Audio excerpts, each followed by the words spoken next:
گا کن تم خیر امتن، اے میرے نبی کی امت تم سب سے بہترین امت ہو۔ سبحان اللہ، کہو نا سبحان اللہ۔ کبھی سوچے کیوں بہترین ہے؟ پہلی قومیں گناہ کریں ماتھے پہ لکھا جاتا تھا، سوچو جو ساڑی دل دی گلاں اتھے آ جان تے منہ بھی کھانے جوگا کو رہ جائے گا؟ پہلے گناہ کرتے تھے دروازوں پہ لکھا ہوتا تھا کہ رات اس گھر میں یہ ہوا ہے، اینا گھر والے نے اندر ہے کیتا جے، خدا نہ خواستہ ہمارے دروازوں پہ لکھا جائے تو کیا کوئی باہر نکلے کے لائق رہ جائے گا؟ کوئی کسی کو منہ دکھانے کے قابل رہ جائے گا؟ پہلی قومیں گناہ کرے بندر بنے، خنزیر بنے، ہواؤں کا عذاب، پانیوں کا عذاب اور جناب پتھروں کا عذاب، اور ان پر اللہ تعالیٰ نے غرق کر دیا۔ بہت کچھ ہوا، اس امت کے ساتھ ایسا کچھ نہیں ہوا۔ پھر ان کی توبہ بھی قتل، سورہ بقرہ میں آپ پڑھ سن چکے ہیں کہ ان کی توبہ بھی قتل ہے، قتل، توبہ بھی قتل ہے، اور ادھر توبہ بھی قتل ہے۔ پھر ان کا ہفتے کا اتوار کا متعین دن ہے، اس کے آگے پیچھے کسی کی سنی جا سکتی، اور ہمارے لیے 24 گھنٹوں اور رب کی رحمت کے دروازے کھلے ہیں، اور ہمارے ماتھوں پہ نہیں لکھا جا رہا۔ کیوں؟ کیا ہم کوئی ان سے زیادہ طاقتور ہیں؟ کیا ان سے زیادہ خوبصورت ہے؟ ایسی بات نہیں ہے۔ اللہ کہتا ہے کہ بھائی مسئلہ یہ ہے، ہمارے ہاں میں مثال دے رہا ہوں آپ کو سمجھانے کے لیے، پھر آیت کا اگلا حصہ پڑھوں گا آپ کو ٹھک سمجھ آ جائے گا۔ اپنے بیٹے سے گلاس بھی ٹوٹے آپ ڈانٹتے ہیں، کیوں جی ڈانٹتے نہیں؟ ڈانٹتے، نوکر کو بھی ڈانٹتے ہیں، اور اگر آنریبل گیسٹ آ جائے، مہمان آ جائے اور اس سے جگ بھی ٹوٹ جائے آپ اس کو کچھ کہتے ہیں؟ کیونکہ آپ یہ سمجھتے ہیں کہ یہ ہمارا مہمان ہے، اور جو کوئی چل کے مہمان آ جائے تو پھر اس کی غلطیاں نہیں دیکھی جاتی، پھر اپنا ظرف دکھایا جاتا ہے۔ تو آپ کہتے ہیں جی کوئی بات نہیں، آپ مہمان ہیں، آپ سے غلطی ہو گئی تو کوئی حرج کی بات ہے؟ اللہ کہہ رہا ہے اخرجت للناس، باقی ہر امت پر عذاب بھیجا، تم پر نہیں بھیجا کہ اخرجت للناس، جس طرح سبزی سے آپ چن چن کے، پھل سے چن چن کے لیتے ہیں نا، اللہ کہتا ہے میرے نبی کی امت عالم ارواح میں سے میں نے تمہیں چن چن کر اپنے نبی کی امت میں شامل فرمایا ہے۔ تم چونکہ بلائے ہوئے ہو، تم میرے مہمان ہو، میں تمہارا میزبان ہوں، تو جب تم مہمان کی غلطیاں نہیں دیکھتے تو میں تو پھر بڑا رحمان اور رحیم ہوں، میں بھی تمہاری غلطیاں نہیں دیکھتا۔ چنانچہ کیا اعلان کیا؟ یا ابن آدم، اے آدم کے بیٹے، لو بلغت ذنوبک عنان السماء ثم استغفرتنی غفرت لک ولا ابالی، اے آدم کے بیٹے اگر تو گناہ کرتے کرتے کرتے کرتے کرتے اور تیرا گناہ چڑھتے چڑھتے چڑھتے عنان السماء، آسمان بھی بھر دے، ثم استغفرتنی غفرت لک ولا ابالی، پھر بھی آ جا ایک بار معاف کر، میں سارے معاف کر دوں گا، کیونکہ مجھے پرواہ ہی کوئی نہیں ہے۔ ہم کیوں نہیں معاف کرتے؟ ہمیں پرواہ بڑی ہے، سانو سٹ بڑی پیڑی لگی ہوندی ہے، اسی معاف کرنے تیار ہے۔ اللہ کہتا ہے تیرے گناہوں سے مجھے کوئی نقصان نہیں ہوا، آ تو معافی مانگ، سارے معاف کر دوں گا، تجھے معاف کرنے سے بھی مجھے کوئی پرواہ نہیں ہے۔ تو یہ اس امت کا۔ اب یہ اخرجت للناس تمہیں چنا ہے لوگوں کے نفع کے لیے، بولیے لوگوں کے نفع کے لیے۔ کون سا نفع؟ سڑکوں والا، یہ تو کافر بھی کر رہے ہیں، ہاسپٹل والا، گنگا جمنا ہسپتال بھی ہے ادھر، ہمارے وہ لیڈی ڈیانا ہسپتال بھی ہے بہاولپور میں، اور بھی بڑے بڑے کافروں نے، دیوی گلاب دیوی ہسپتال ہے، تو یہ اس نفع کے لیے؟ نہیں نہیں نہیں، اب تم سمجھو کہ تمہیں سب سے بڑا نفع پہنچانے والا کون ہے؟ قرآن کہہ رہا ہے اتأمرون الناس بالمعروف، وہ ہے تمہیں نفع پہنچانے والا جو تمہیں تبلیغ کر رہا ہے، جو تمہیں تبلیغ۔ اندر وچ میں تواڈے واسطے آ گیا یا نہیں آ گیا؟ اے سانو لینا تے اتھوں لو۔ وتنہون عن المنکر، اے میرے نبی کی امت تم نے نفع کیا پہنچانا ہے کہ لوگوں کو تبلیغ کرو اچھائی کی، اور برائی سے روکو۔ وتؤمنون باللہ، اللہ پر ایمان لے آؤ، وہ تو ہے ہی ہے۔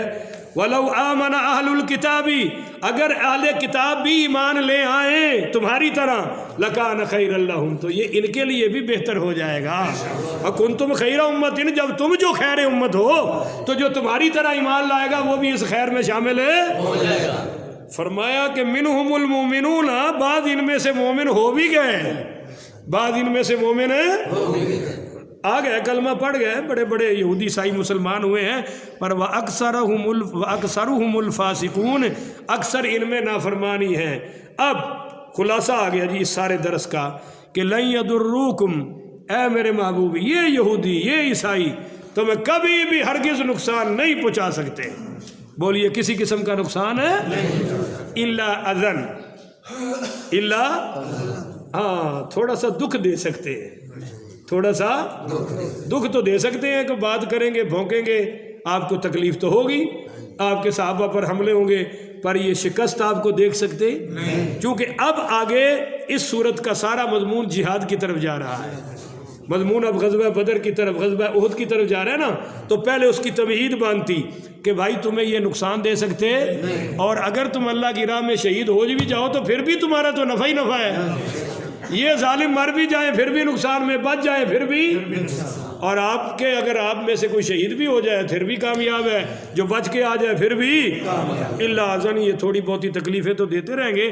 وَإِن يُقَاتِلُوكُمْ, اگر آپ ان سے لڑنے کے لیے قتال کرنے کے لیے میدان میں آ جائیں تو يُوَلُّكُمُ الْأَدْبَارِ, تو ایک کانڈ بکھا کے نس جان گے. بولو نا جی, کانڈ بکھا کے یہ مقابلہ کر سکتے. ثم لا ينصرون, ان کی مدد کرنے والا بھی کوئی. ضربت علیہم الذلۃ, ہم نے یہودیوں پر ذلت مسلط کر دی ہے. ذلت یہودی ہوئے تو ذلیل نہ ہوئے, یہ ہو سکتا؟ اللہ کہتا ہے لازم ہے ان پر ذلت. اینما ثقفوا, یہ جہاں بھی رہے بولیے عزت پا سکتے الا بحبل من اللہ, ہاں اگر یہ اللہ کے سائے میں آ جائیں, اللہ کے یعنی کلمہ پڑھ لے یا پھر جزیہ دے دے ٹیکس, تو پھر بھی ان کو بچت ہو سکتی ہے. وحبل من الناس, یا پھر یہ لوگوں کے سائے میں کہیں بیٹھ سکتے ہیں, جیسے 1947 سے لے کر اب تک یہودیوں نے بنی اسرائیل کی, وہ اسرائیل تھوڑی سی ریاست بنا رکھی ہے مگر وہ امریکہ اور یہ برطانیہ کی چھاونی کے طور پر ہے, بذات خود یہودیوں کی وہاں کوئی حیثیت ہے. اگر یہ آج بھی ہٹ جائیں تو ان, اور ویسے بھی ہمارے حکمران بے غیرت ہو چکے ہیں, کوئی بھی جہاد کرنے کو تیار ہے. سعودیہ والے بھی عرب والے بھی عیاش ہو چکے ہیں, ان کو کھانے پینے اور عیاشی کے سوا کوئی کام ہے ہی نہیں. جب ہم اتنے گر جائیں گے تو پھر تو گدڑ بھی شیر ہے, کیوں جی, پھر تو چونٹیاں ہی شیر نے, جو بندے نے ہاتھ پیر ہی نہیں ہلانا جب انہوں نے جہاد چھوڑ دیا. وگرنہ یہودی اور ذلت لازم و ملزوم ہے. وباء بغضب من اللہ, اور ان پر اللہ کا غضب مسلط ہے. وضربت علیہم المسکنہ, اور اللہ نے محتاجگی بھی ان پر مسلط کر دی ہے. بولیے محتاجگی بھی ان پر ہے. ذالک بانہم, یہ اس لیے کہ کانوا یکفرون بآیات اللہ, یہ اللہ کی آیتوں کا انکار کرتے ہیں. وَيَقْتُلُونَ الْأَنْبِيَاءَ بِغَيْرِ حق, انہوں نے نبیوں کو قتل کیا ہے بغیر حق کے. ذَلِكَ بِمَا عَصَوْا وَكَانُوا يَعْتَدُونَ, اور وہ نافرمانی میں حد سے زیادہ آگے گزر گئے, اور جو حد سے گزر جائے تو پھر ان کو عزت نصیب ہو سکتی.